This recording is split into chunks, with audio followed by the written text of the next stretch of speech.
Amigos, amigas, irmãos, irmãs do Ideal Espírita, que a paz de nosso Senhor Jesus Cristo esteja no meio de nós e invada os nossos lares e os nossos corações.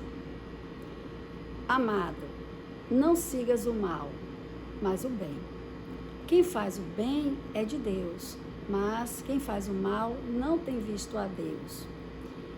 João, o evangelista.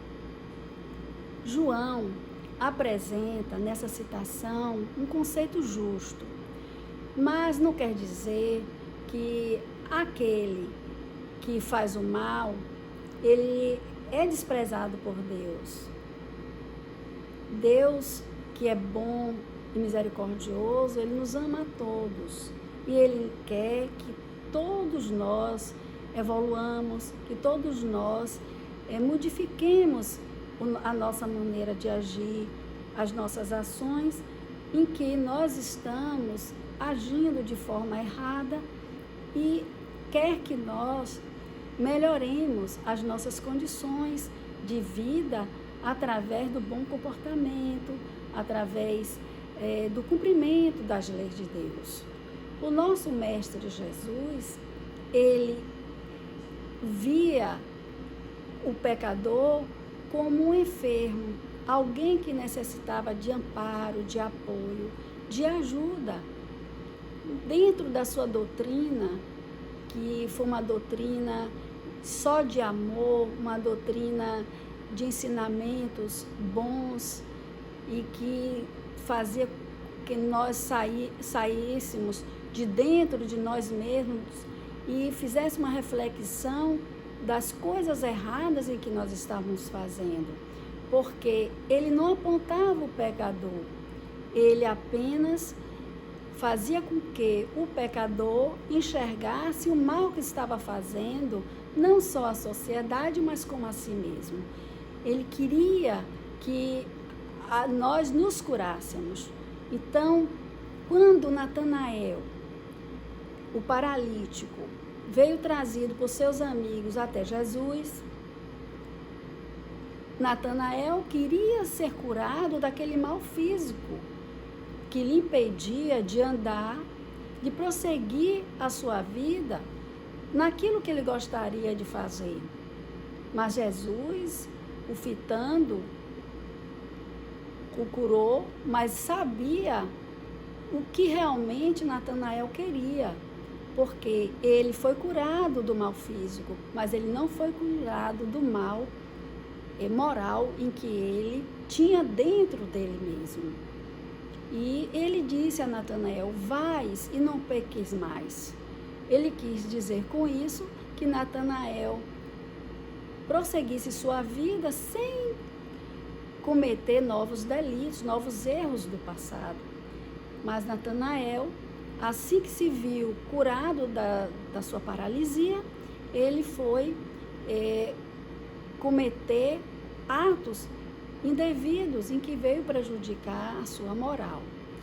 Mas a adúltera, aquela mulher equivocada, quando foi trazida à praça pública pelos seus acusadores para que fosse apedrejada publicamente, Jesus então fez aquela insigne pergunta: quem estiver sem pecado, que atire a primeira pedra. Mas não houve uma pedra sequer a ser atirada, porque todos ali continham pecados e foram aos poucos saindo um a um, deixando apenas a mulher e Jesus.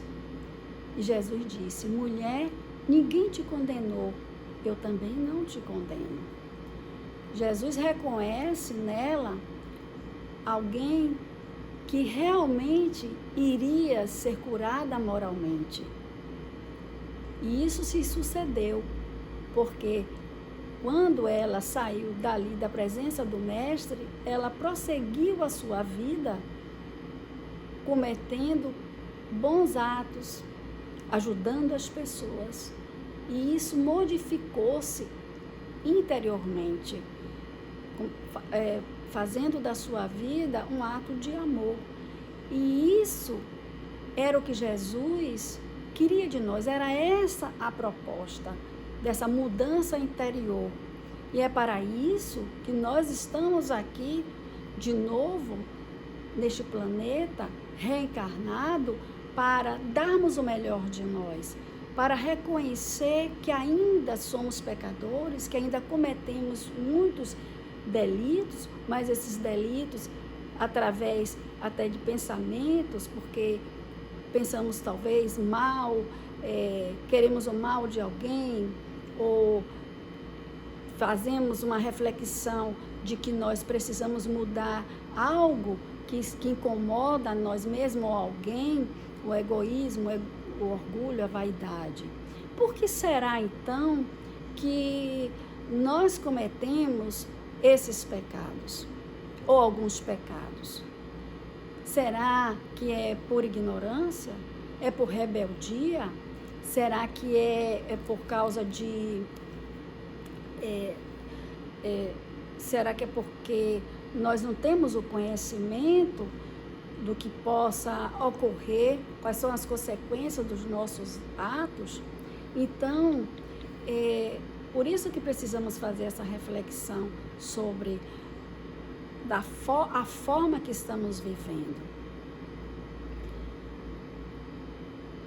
Jesus, todas as vezes que ele dizia alguém vai, não peques mais, ele estava querendo mostrar que a pessoa desse continuidade em sua vida sem errar de novo, porque é o que ele esperava de nós. Ele queria a nossa mudança, a nossa modificação interior, embora ele reconhecesse que nós estávamos agindo errado, que nós tínhamos pecado, porque nós todos assim os temos. E ele queria a nossa felicidade, nosso bem-estar. Ele veio para nos salvar, mas não é a salvação da cruz, mas é a salvação através dos seus ensinamentos, ensinamentos de amor, de caridade, para que nós deixemos o orgulho, a vaidade, o egoísmo, a nossa forma exclusivista de achar que somos melhor do que o outro e que na realidade somos todos irmãos.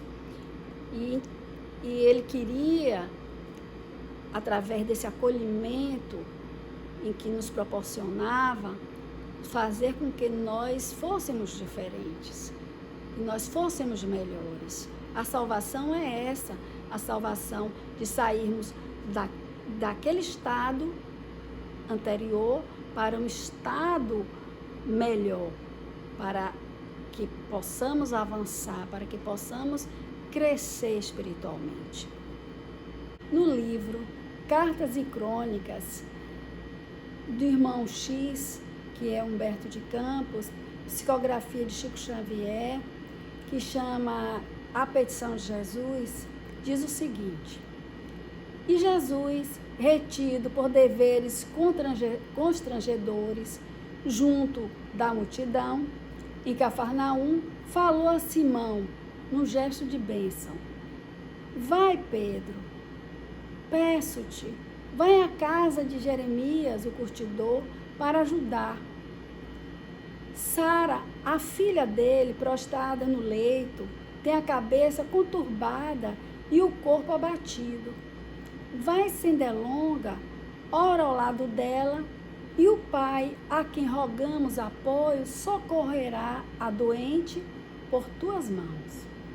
Na manhã ensolarada, pôs-se o discípulo em marcha, entusiasmado e sorridente, com a perspectiva de servir. À tarde, quando o sol cedia as últimas posições à sombra noturna, vinha de retorno, enunciando inquietação e pesar no rosto áspero. Ah, Senhor, disse ao mestre, que lhe escutava os apontamentos, todo esforço baldado, tudo em vão. Como assim? E o apóstolo explicou amargamente qual se fora em um odre de fel a derramar-se. A casa de Jeremias é um antro de perdição, antes fosse um pasto selvagem. O abastado curtidor é um homem que ajuntou dinheiro a fim de corromper-se. De entrada, dei com ele, bebericando vinho no paiol, a cuja porta bati, na esperança de obter informações para demandar o recinto doméstico. Não parecia um patriarca, e sim um gozador desavergonhado. Sentava-se na palha de trigo e de momento a momento colava os lábios ao gargalo de pesada botelha, desferindo gargalhadas ao pé de serva bonita e jovem, que se refestelava no chão, positivamente embriagada. Ao receber-me, começou perguntando quantos piolhos trago à cabeça e acabou mandando-me ao primogênito. Saí à procura de Zoar, o filho mais idoso, e o achei enfurecido no jogo de dados em que perdia largas somas para conhecido traficante de Jope. Acolheu-me aos berros, explicando que a sorte da irmã não lhe despertava o menor interesse. Por fim, expulsou-me aos coices, dando a ideia de uma besta fera solta no campo. Afastava-me apressado quando esbarrei com a dona da casa. Dei-lhe a razão de minha presença, contudo, antes de atender-me, passou a espancar a esquelética menina, alegando que a criança lhe havia surrupiado um figo, enquanto a pequena chorosa tentava esclarecer que a fruta havia sido devorada por galos de estimação. Somente após ensanguentar a vítima, resolveu a megera designar o aposento em que poderia avistar-me com a filha enferma. Ante o olhar melancólico do ouvinte, o discípulo prosseguiu. A dificuldade, porém, não ficou nisso. Visivelmente transtornada por bagatela, a velha sovina errou na indicação, pois entrei numa alcova estreita, onde fui defrontado por Josué, o filho mais moço do curtidor, que mergulhava a mão no cofre de joias. Desagradavelmente surpreendido, fez-se amarelo de raiva, acreditando, de certo, que eu não passava de alguém a serviço da família, a fim de espionar-lhe os movimentos. Quando ergueu o braço para esmurrar-me, supliquei considerasse a minha situação de visitante em missão de paz e socorro fraterno. Embora contrafeito, conduzindo-me ao quarto da irmã, mestre, que tremenda desilusão! Não duvido de que se trata de uma doente, mas logo que me viu, a estranha criatura se tornou inconveniente, articulando gestos indecorosos e pronunciando frases indignas. Não aguentei mais, fugi, horrorizado, e regressei pelo mesmo caminho.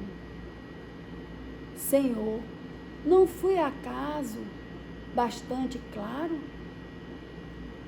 Porque o mestre, observando que o amigo sublime se resguardava, triste e silencioso, volveu Simão após complicado intervalo. Porventura, não terei procurado cumprir-te honestamente os desejos?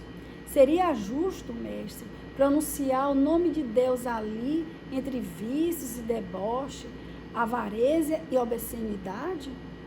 Jesus, porém, depois de fitar longamente o céu, a inflamar-se de lumes distantes, fixou o companheiro o olhar profundamente lúcido e exclamou com serenidade: Pedro, conheço Jeremias, a esposa e os filhos há muito tempo. Quando te incumbi de ir ao encontro deles, apenas te pedi para auxiliar.